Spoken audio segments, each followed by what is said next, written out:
Hi all, welcome back to my YouTube channel. You must have heard of words like cozy living, home-like sanctuary, slow living, or just in Indian context, welcoming home, home that feels comfortable. All this natural slang, right? I'm here to decode the meaning of it, the feeling of it, and ways you can achieve it in this video. So, without a further ado, let's dive right into the video. Now, cozy is a feeling, isn't it? Cozy is a feeling that you feel in your mother's arms, or when the day is rainy, you want to just slide into your sofa or your bed and just watch a movie. That warm feeling, that snugging feeling is cozy feeling. Just how you feel through certain acts, home is also a place where you can feel energies. Energy of home is again built by two things: people who are living in it, the kind of practices they have, the habits they follow, or the exercises that are being done in the home, that and the kind of stuff you have in your home. Energy is also built by furniture or things that you naturally bring from outside, right? All that has some sort of energy that comprises the energy of your home. So, the way you arrange your stuff, the way your paint on the walls is and ceiling is, the way the natural light comes in, and the items that you have in your space, all of that creates a feeling. How to create that cozy, warm, welcoming feeling is this video about. So let's talk about five things, five principles from an architect that are little based on energy, little based on logic, and just just right like that you'll be able to achieve that feeling. Number one, I have mentioned that this often: declutter. You must declutter the things that are no longer of your use. Give it to somebody if you don't need it. Throw it away or recycle it. Decide what you want to do with extra stuff. You do not need everything at your display all the time. Trust me, we think that, oh, if I see it in front of my eyes, like my car keys, then I'll be able to find it. No, assign spaces for your stuff. Assign a space for your TV controller. Assign a space for your car keys or your shoes. Everything should have a designated space. Number one. Number two, have plenty of storage. Uh, this is all about declutter. If you have plenty of storage, you would not have everything laying out in the open. Again, TV controller or remote should go in the TV console. If you have that item designed in a way or bought in a way that can store extra things like your cassettes, your DVDs, your CDs, your flash drives, hard drives, all related to your or your PS5, whatever that is. Buy furniture that has enough storage if you are a collector. You do not need everything out in the open. Number two is encouraging layouts that are promoting traffic patterns, natural traffic patterns. For example, kitchen. How you operate in kitchen. Your primal thing is your gas stove, and then you want to have your refrigerator next to you and the sink next to you. The kitchens that have triangle forming between these three are the best kind of kitchens because that's our natural flow. We cook, we clean stuff, we take out stuff from refrigerator. Pantry, it can be somewhat far away, not far away, but it can be aside, right? It's not the immediate thing that we need. That's how intuition work in spaces as well. The spices that you keep right next to your stove, all that is part of arrangement, how we intuitively use our space. So encourage patterns and flow or the layout of your space that are more intuitive based, that create more comfort, that generate more accessibility of things. Do not have open ended furniture. Do not have open ended sofa. A sofa is best if it does not have an armrest. It's best to keep an end table next to it where you can have your lamp, your if you are sipping coffee, you can put your coffee mug next to that sofa. So all these things, little things and details which can add to comfort, which can add to accessibility, are general rule of thumb around layouts.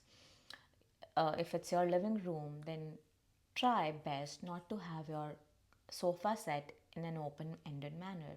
If you are wanting to strike a conversation, it should be in a nook form, right? It should form an embrace kind of setting. Talking of layout, I am not a very big fan of open layouts because it just feels everything is scattered. Feeling of containment is what brings out the comfort best. You can create nooks. If you see a window that has enough space next to it, you can put down a reading chair. Try creating nooks, and that's how you can best utilize your space. Number three, color. Now, I've spoken enough about color, how paint color can transform your space immensely. You have your wall, you have your ceiling, you have window trims and frames, which you have enough room to play with. You can, uh, depending how you want to set your mood, if you are willing to go or you're wanting to go bold, and if you're willing to go little comfortable, depending whatever your vibe is, pick the primary color. The primary, secondary, and accent rule is any space you have 60% dedicated to a primary color, 30% dedicated to a secondary color, and 10% dedicated to your accent color. That's the rule I follow like by heart, and it has never gone wrong. You can do that too if you feel bold.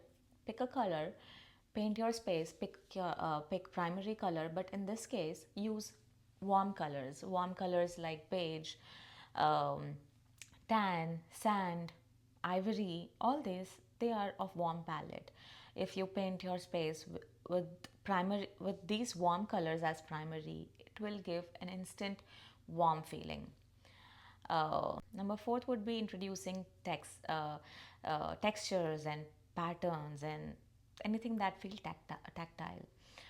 When we go out in nature, we feel so comfortable, right? I give so much example of nature. It's just the recent time, all our homes, most of homes, trending homes, they are mostly inspired by nature. Scandinavian, Japandi, all these trends, they are mostly inspired by nature because that's the best where we feel comfortable. Nature has variation of light, variation of colors, variation of patterns, variation of texture.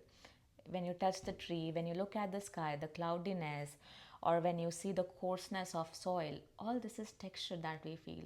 When you bring that back in your home, is the best way you can elevate your space and bring the warmth of the nature. How you can do it? Use your rugs, use pillows, throws, use a lot of fabric. Do not lay the space out open and cold. Use coarseness, um, like rug. You can definitely go for a woolen rug or a woven rug, and the tapestries that are layered, that are textured, that are embroidered. These kind of textures I'm talking about. Or you can go for textured wallpapers or paint colors. It will now the I'll give you a logic behind it. When you have textures in any format, the way it refract light, it's way different than a flat surface. What creates coziness and warmth is how light interacts in your space. The more refraction, the more loosen and the more softer it becomes as compared to flat surface. That's just simple science, right? So that's also used in our interiors and home spaces. You can play with all these different settings and formats. I have this pillow behind me. It's also it's not embroidered, but it has thread work on it. Last but not the least would be ambient lighting. Now, I'm not sure if I've mentioned, but definitely do not use one single piece of giant light on top of your head, or one single light or two lights on the walls, and that's it, you're done. No, lighting gives you so much room to play. You can have different sizes, different voltages, different patterns of lights as well. Light fixtures like floor lamp, desk lamp, hanging lamp, or ceiling light, chandelier, and every light or most of the lights, if you introduce different voltage, then you can use it for different purposes. Like you do not need everything lit at once. If you are reading, you can just have a lamp next to you and just read under it. What I'm saying is, you can have the usage of it depending on the purpose you need it for, and that will also create an ambient atmosphere. So, yep, 5 principles. Go ahead and apply it, and let me know if any of the things that you apply and does it feel warm enough for you. And I'll see you in the next video.